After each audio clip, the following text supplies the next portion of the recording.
नमस्ते बच्चों, कैसे हैं आप? आशा है आप स्वस्थ होंगे। मैं आपकी हिंदी विषय की अध्यापिका नीलिमा इक्का। आज मैं आपको आपकी पाठ्य पुस्तक छवि में से पाठ 15 अनोखा खजाना पढ़ाने जा रही हूँ। इसमें एक किसान की कहानी है जो बहुत मेहनती था, लेकिन उसके 3 पुत्र थे जो बलशाली तो थे, लेकिन काम करना उन्हें अच्छा नहीं लगता था। किसान ने अपने बेटों को समझाया कि आखिर अनोखा खजाना किसे कहते हैं। चलिए अब हम इस पाठ को पढ़ना शुरू करते हैं। बहुत पुरानी बात है। घनश्याम नाम का एक किसान था। वह बहुत मेहनती था। वह दिन भर खेतों में मेहनत किया करता था। उसके 3 पुत्र रामू, श्यामू और धनु थे। वे तीनों स्वस्थ और बलशाली थे, लेकिन कोई भी काम करना उन्हें अच्छा नहीं लगता था। घनश्याम घर और खेतों में सारा काम अकेले ही किया करता था तथा उसके तीनों पुत्र इधर-उधर बैठकर समय की बर्बादी करते थे। गांव वाले घनश्याम को काम करते देखकर कहते, अरे, तुम्हारे पिता दिन भर अकेले काम करते हैं। तुम तीनों काम में अपने पिता का हाथ क्यों नहीं बटाते हो?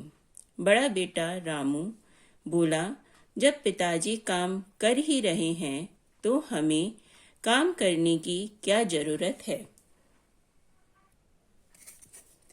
समय बीतता गया। घनश्याम को बुढ़ापे ने घेर लिया। अब वह पहले की तरह ज्यादा काम नहीं कर पाता था। अपने पिता की दुर्बल स्थिति को देखकर भी उसके तीनों पुत्र कुछ नहीं करते थे।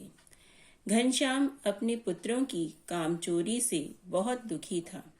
एक दिन उसने तीनों पुत्रों को बुलाकर कहा, पुत्रों, मेरी अंतिम घड़ी आ गई है। अब तुम्हें मेरे बिना जीना होगा। मेहनत करना तो तुम लोग जानते नहीं। मेरे बाद तुम्हारा जीवन सुखमय व्यतीत हो, इसलिए मैं तुम्हें एक रहस्य की बात बताता हूँ। बरसों के परिश्रम से मैंने सोने की मोहरों से भरा एक घड़ा जमा किया था। वह घड़ा मैंने खेत में गाड़ दिया था, लेकिन मुझे याद नहीं आ रहा है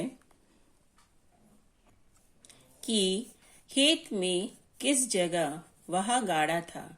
तुम तीनों खेत में से उस घड़े को खोज निकालो, जिससे मेरे मरने के बाद तुम लोगों का जीवन सुखमय व्यतीत होगा। प्रातःकाल होते ही घनश्याम के तीनों पुत्र फावड़ा लेकर खेत में खुदाई करने लगे, लेकिन सोने की मोहरों से भरा घड़ा कहीं दिखाई नहीं दिया। तीनों भाइयों ने खेत का कोना कोना खोद डाला, फिर भी मोहरों का घड़ा नहीं मिला। सारा दिन खुदाई करते रहे। ना खाने पीने का होश रहा, ना आराम करने का, लेकिन सोने की मोहरों से भरा घड़ा नहीं मिला। निराश होकर तीनों भाई घर आ गए और पिताजी से कहने लगे, मोहरों का घड़ा तो मिला नहीं। हमने खेत का कोना कोना खोद लिया। पिताजी बोले, मैं याद करने की कोशिश करता हूँ कि घड़ा कहाँ गाड़ा है। तभी रामू बोला, हमने इतनी मेहनत करके खेतों की खुदाई की है, अब ये खाली क्यों पड़ी रहे? चलो इसमें टमाटर के बीज बो देते हैं। टमाटर के बीज बोकर तीनों भाई उसकी देखभाल करने लगे।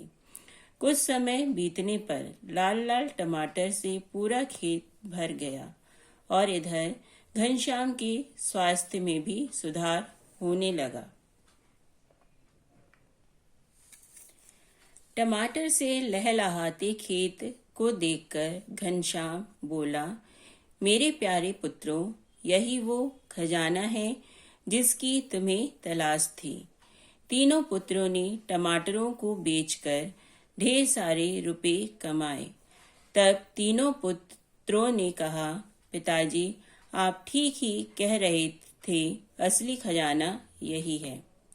बच्चों, इस कहानी से हमें यह शिक्षा मिलती है कि परिश्रम ही वास्तविक खजाना होता है। बच्चों, आपको इस पाठ से संबंधित कार्य भेजा जा चुका है। आप उसे अपनी अभ्यास पुस्तिका में लिखिए और उसे याद भी कीजिए। अच्छा बच्चों, धन्यवाद। घर पर रहिए, सुरक्षित रहिए।